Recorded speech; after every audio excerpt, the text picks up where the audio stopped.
All right, everyone. So part 2 for week 12 lecture.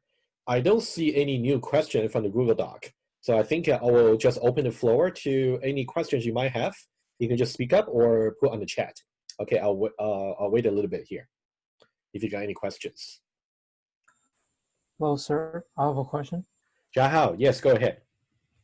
At the beginning of the lecture, you said hard logic contains two parts. One part is termination. Another part is partial correctness. But in the following, we know only the loop we have to prove the termination. For the others, we don't have to prove termination. Is that correct? Okay, good. All right. So Jahao's question is basically just about proving total correctness. Okay. So I don't think I need my iPad. Let me just clarify this on the slides. Okay. Okay.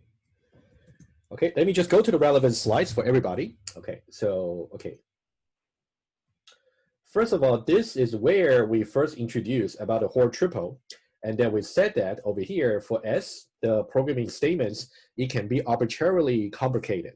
And then when we talk about, this might be better. Okay. So we say that programming statement S can be arbitrarily complicated, especially if S contains a loop. In that case, you will have to worry about termination. If you only, let's say, if S only contains a variable assignments, conditionals, and also sequential composition without a loop, in that case, termination is automatically guaranteed. You don't have to worry about, but it's just implicit.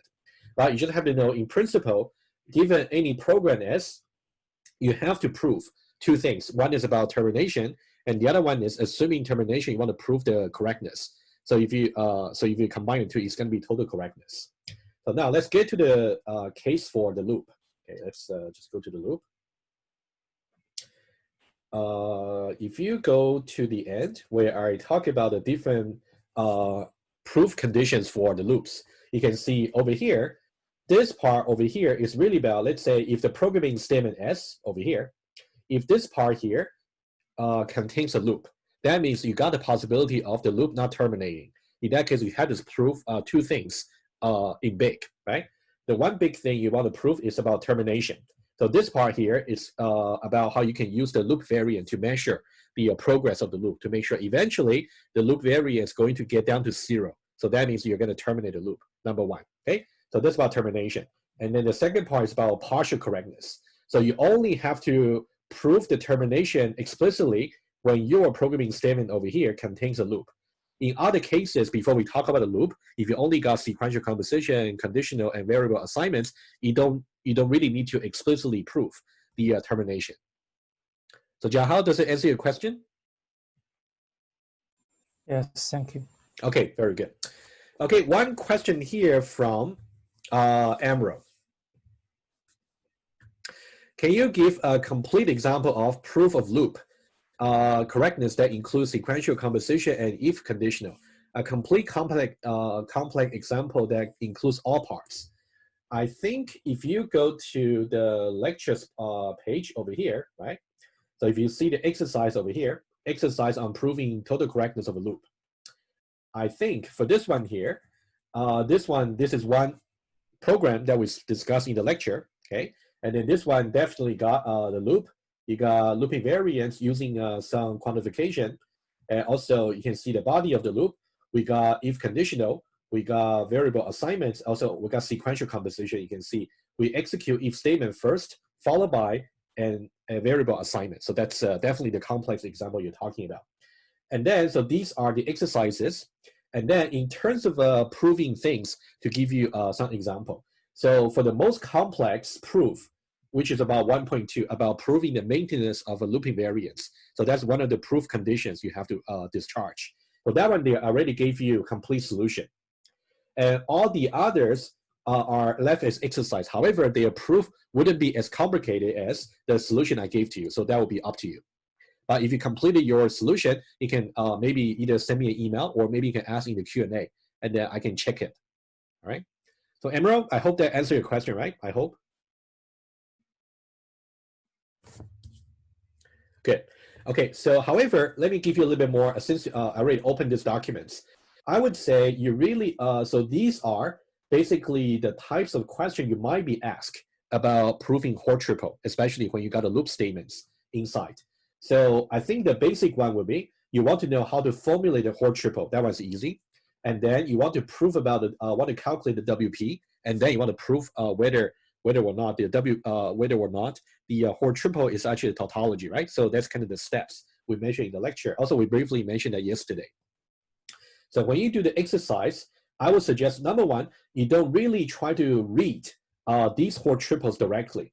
You want to really say, if I'm given this particular program, how can I formulate the various proof conditions that's actually mentioned in the slides, right? In the slides, remember, we actually got to say, given a loop, you had to say Hall triple, for example, the first one is going to be Q followed by the initialization steps for the loop and followed by the looping variance. How would that help you formulate the corresponding condition using this particular example program, right? That's something you want to do first, rather than simply taking this particular answer here for granted. Because in the exam or in the quiz, I might just ask you to formulate it yourself, okay? Number one. And number two, once you start proving, I would suggest you may want to give a try very quickly about number two first. This might be the most complicated proof that will end up being. However, this one already gave you the solution, so I would suggest before you look at the solution, maybe try to do a little bit of the proof yourself before you look at that, okay?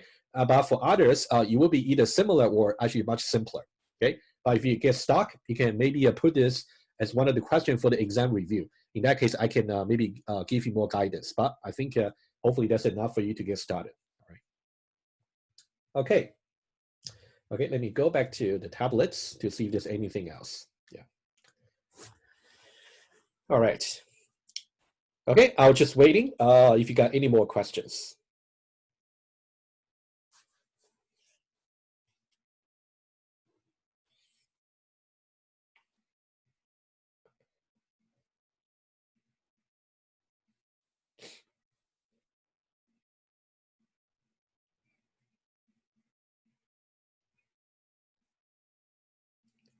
All right.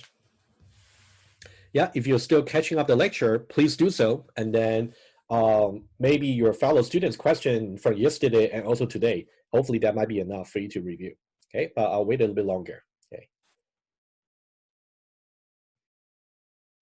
Okay, so from Emerald, are we going to be asked to write a proof in a quiz or all multiple choice? I would say for the quiz, I can tell you, okay, for the quiz, it's going to be all multiple choice. However, for the exam, you might be asked to write a proof. So it's up to your time management decision. You may want to invest maybe some time while you're preparing for the quiz by already starting to look at the proof, the one I talked to you about. For the quiz, it's basically just testing for the basic understanding for about lecture week 12. For the exam, you definitely might be asked to write a proof.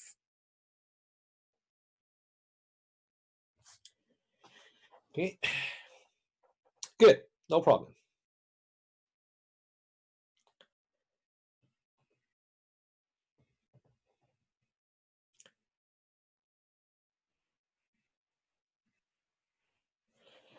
All right. Okay, I'll wait longer just for you to pose any questions. So John Hao, maybe some hints for the quiz. What can be the hints? Let me think about. You want to understand, you want to know very well how to calculate the WP. If I give you some arbitrary program, right? So for example, over here, okay. Maybe let me give you some guidance about what you should really study. For example, you should really know, for example, if you want to calculate WP, and then I just give you some arbitrary program over here, and then some arbitrary predicate over here, and what should that be, right? You want to be able to calculate that by applying the WP rules for example, sequential composition, variable assignments, or if conditionals, right? That's number one. And number two. So when you get a Hall triple, let's say Q, and also S, and also R, just in general, right? We know that this will be, the whole thing over here is simply just as predicates, right? This is a predicates. Meaning that it's really going to be evaluated to be either true or false, either way, right? So in order to really prove the original program that's formulated into this Hoare triple is actually correct. You will have to say this will be equivalent to, you want to say calculate the WP for the implementation S to establish the post condition R. And then you want to make sure the original precondition Q is no weaker than, basically, right? It should be stronger than or equal to. So you want to understand very well about the English description, the natural language description of this particular WP, this proof condition, okay? Let me write it down. Not only that, you will have to know how to, okay, there'll be several things over here. Number one is about the WT calculation. And number two, it's about how to prove or disprove the implication. And number three, the English interpretation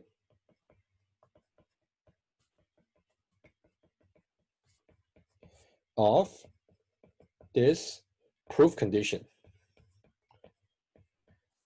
And if you're wondering about what should be the English interpretation, you can definitely look through the lecture video. So if you have already studied through the lecture videos, you should have gone that. You should have obtained that already. Okay. Okay. So that's about the WP. Pretty much about the first part. And then let's go a little bit further. And number three, let me just move this a little bit up over here. Okay. So number three. When we talk about the contracts for the loops, so you want to know about what loop invariant is and also what loop variant, right? We know about loop invariant is really for you to prove about partial correctness.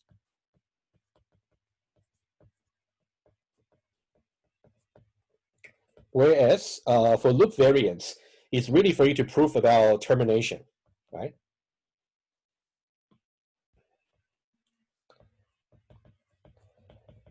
So meaning that in order for you to prove that a loop is totally correct, in that case, you need both loop invariance and loop variance, right? So in total, that will be the total, what the total correctness will require you to prove. Total correctness.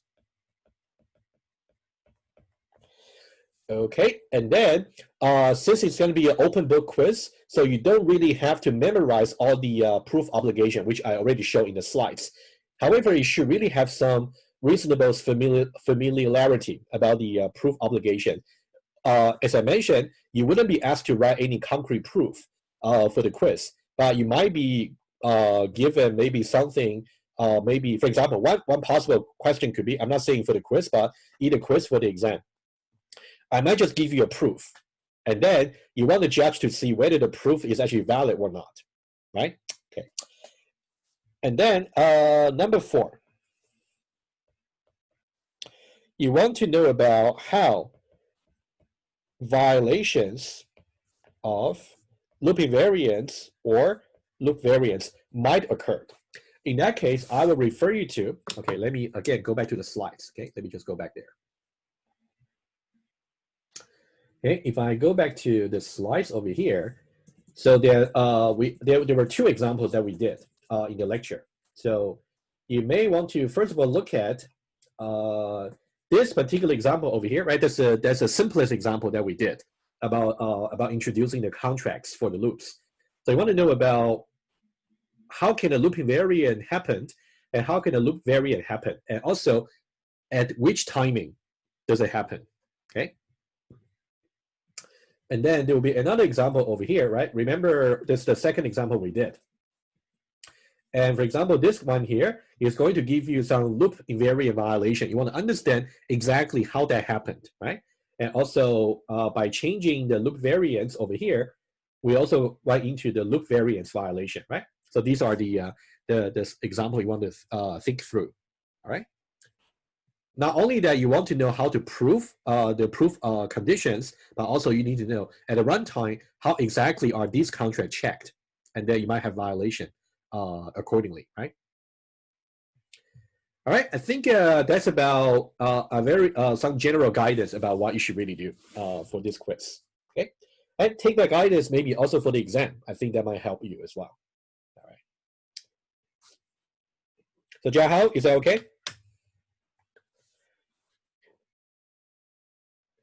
All right, very good. Yeah, if that helps, I'll be happy.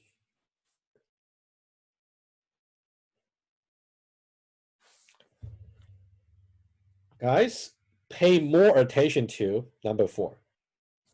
All right, that's another hint for you. Okay, one question from Nora. Can I solve the double dispatch question in quiz number 11? Yeah, sure. Nora, before I get to your question here, let me just ask, guys, any more questions related to week 12 lecture before I answer Nora's question? Anyone? All right. Let me get prepared for that. Okay. Give me one moment.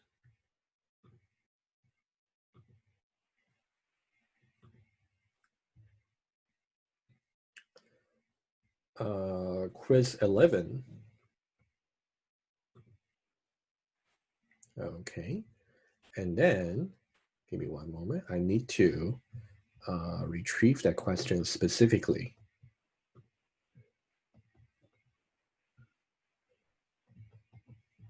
Okay, I guess it would be this one here. I got 2 versions. I'll just do one of them. Okay.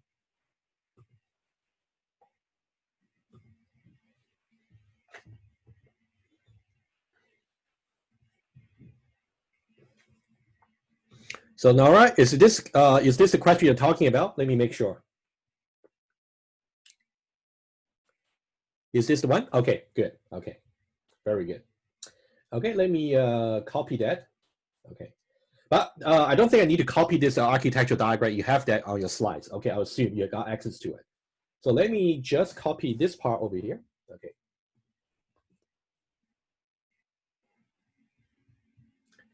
Yeah, of course, you also got some feedback when you see your answer, but I can go over it with you. That's okay, just in case you got some confusion here.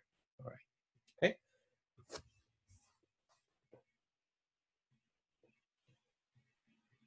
Okay, so that's the question over here. Let's talk about it.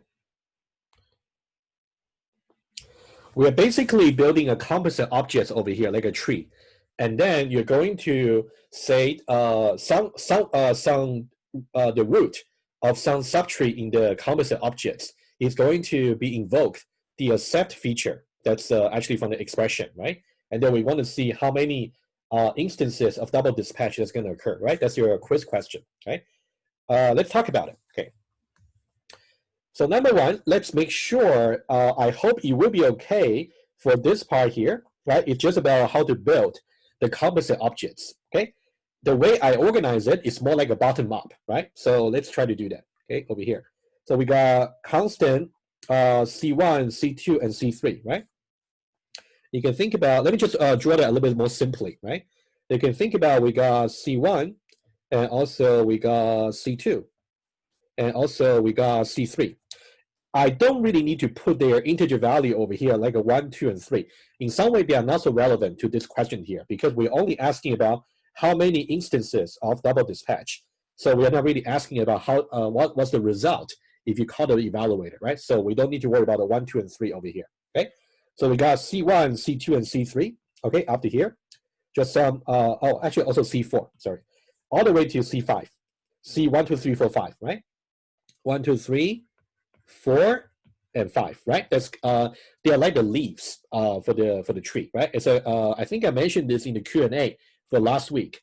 So you can think about when you are trying to build the composite objects, all the base cases objects will become the leaves, and all the recursive cases will become the internal nodes for the tree. Okay. Okay. So now we want to do the internal nodes basically. So we got A1 over here. So A1 is going to be the root of C3 and C4, okay? So A1 is over here, okay? So it's going to be to the left and to the right, right? So I'll just say to the left and also to the right. And then we got A2. A2 is going to be the root for C1 and C2. So I'm going to put A2 over here. So it's going to be to the left and to the right. So left and right. And also we got A3 is going to be the root for A1 and C5. So A1 and C5, right? So let me just move A5 a little bit up. Okay, so you'll be at the same level. Okay, so it's going to be A3. So to the left and also to the right, right? So this will be left, this will be right. Okay. And also finally we got A4, which is going to be the root for A2 and A3, right? So now why don't I move A2 up a little bit? Okay. So you can see it's going to be A4 over here, and it's going to be to the left and also to the right. So left and right. All right. So hopefully so far nobody got any concern about how to build this tree. Okay. Hopefully this is really straightforward. Okay. So now we are considering the following routine call, which is A4.accept. So we're basically talking about A4 over here. Okay. So A4. Okay. So what we're going to do is we're going to say A4.accept. And then we'll say V. What's V? You can see V here, statically, V here has the static type visitor. And then dynamically, it's evaluator. Okay, just keep that in mind. That's dynamic type for V. Okay, so we are basically talking about how many double dispatch. Let's see why this one here is going to trigger one double dispatch, right? So what it will do is it's going to basically, first of all, it's going to make sure A4's dynamic type is actually addition, right? A4, yeah, A4 over here is actually, it was declared to be addition. And then over here, we simply say dynamic type is also addition. So that means we're going to go into the addition class and call the version of accept over there. So you can think about this is the first half of the first dynamic dispatch. Okay, you can think about this is 1.1. Okay, and then what about 1.2? What about the second part of the double dispatch? So we'll be in the context of the accept, right? I'm not going to show you the code because you can also see your slides. Over there, you're going to have basically v dot visit addition, right? So now we want to know which visit addition is going to be called. It depends on the v over here, right? And the v we know dynamically is simply just evaluator. So that means we're going into evaluator,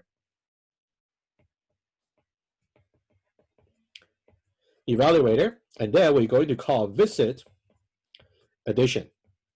Okay, I'll just say visit at, and then the current visit addition, and then the current one is simply just A4, right?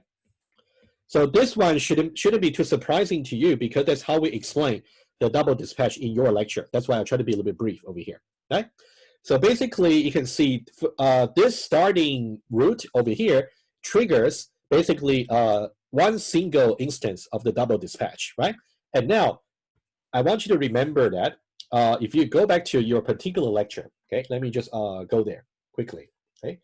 If I go to your lecture, and then let me go back, go to the visitor pattern, let me get there, just to draw the connection. I think it's here. All right, so now this part is basically your notes for lecture 11.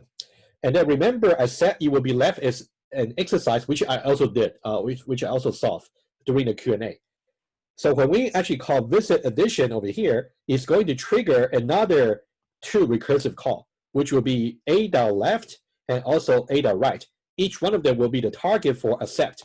So each one of them basically is just another instance of double dispatch. Okay, that's the key, really. Okay, so let me just go back to where we were. So you can think about this one here is actually going to basically trigger number 2 and also number 3, right? And of course, there will be 2.1, 2.2, and also 3.1 and 3.2. But I'm going to omit the details, but you can see the idea. So now for number 2, it's going to be basically A4.left dot accept. And then the same, maybe some local variable, right? So because remember, we say you want to use the local visitor. So I would say maybe eval left over here. And here we say A4 the right dot accept. And then you got another local visitor. Let's say eval right over here. Let's be more precise over here. You can think about A4 the left over here is really talking about A2 over here, right? And then A4 the right over here is talking about A3 over here. So each one of them is just going to trigger another instance of double dispatch. So this is double dispatch number 2 and number 3. So now you will be able to see the pattern. So let me just not, without going any further to talk about details.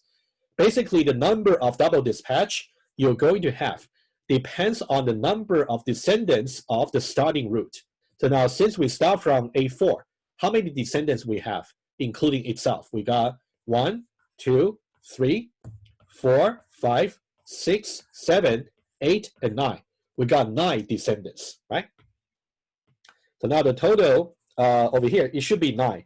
But you can think about this simply correspond to the number of descendants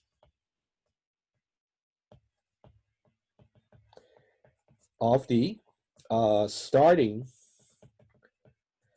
expression root, which is A4. Okay, that's why you got 9. So Nora, does it answer your question? All right, very good. Okay, good. However, if you think you kind of get an idea, I do encourage you to really think about why. When I'm trying to do this, I will also trigger another 2 double dispatch, which will be this and this, right? It's kind of the pattern I just described, but you may want to just go over that detail yourself. But if you got trouble, I will still have office hour next week during the for you to prepare the exam. You can come to me if you wish, right? All right. All right. Any more questions?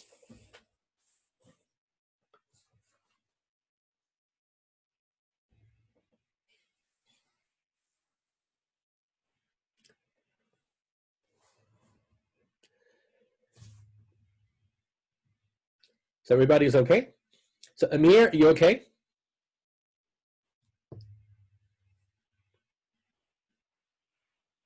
Good. Amro, are you okay?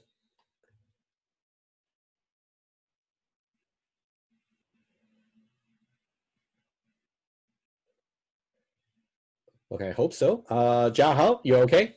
Any more questions for you? Okay, very good. And Nora, any more questions?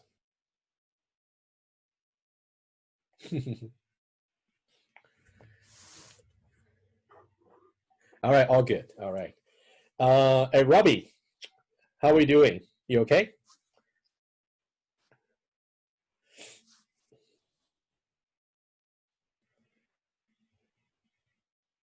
Okay, hopefully Robbie is okay. And Sabrina, how about you? You okay?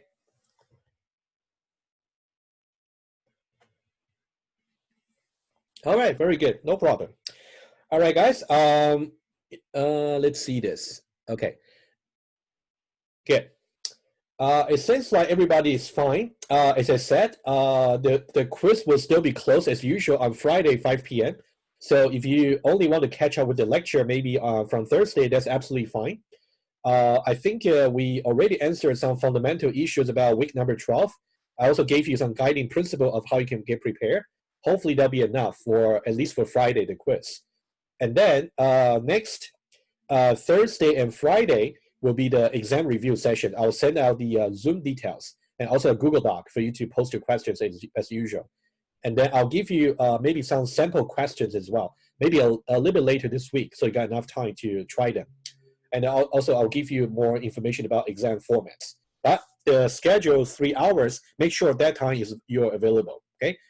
Okay, and then I'll give you more details about how the exam is going to happen, right? Not yet, but I will give you that detail maybe a little bit later. All right.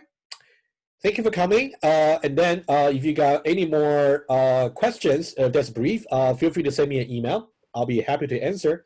Otherwise, yeah, good luck. And then I'll see you maybe a little bit later. All right, take care. I'm going to stop the recording now.